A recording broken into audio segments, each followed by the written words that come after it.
I often see people in the UFO community zooming in on stars with their phones. They think they're seeing the actual star, or maybe a plasma orb from another galaxy.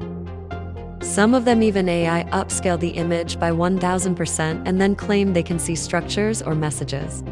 Well, I've got some news for you. You can't. Allow me to explain. Let's take the most powerful zoom camera in the world, the Nikon P1100, with a 3000mm zoom lens, and zoom in on the largest visible star, Betelgeuse. The lens magnifies the image and focuses all that light onto the CMOS sensor. The sensor has 16 million tiny light detectors, so you can think of the zoomed-in image as being divided into 16 million parts. Let's zoom in on the sensor and see a single detector. The sensor is only about 6 by 4 millimeters. It has 4,608 detectors horizontally and 3456 vertically, so each detector is only about 1.3 micrometer in size.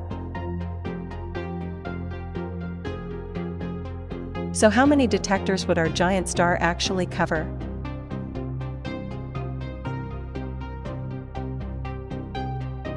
Only about 0.1.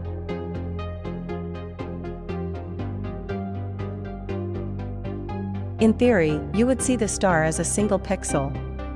In fact, you would need a 1.3 billion pixel sensor just to cover 2 pixels, or a 30,000mm zoom lens. But that's all theory. In reality, light is distorted by the atmosphere, which is why stars are big and blurry and appear to dance and change color. So no, your little phone camera with 5 times digital zoom cannot actually see a star in details. Not even Betelgeuse. Please be critical and ask questions. Go through my channel to see other debunks and analysis. And maybe check out my music and Blender projects too.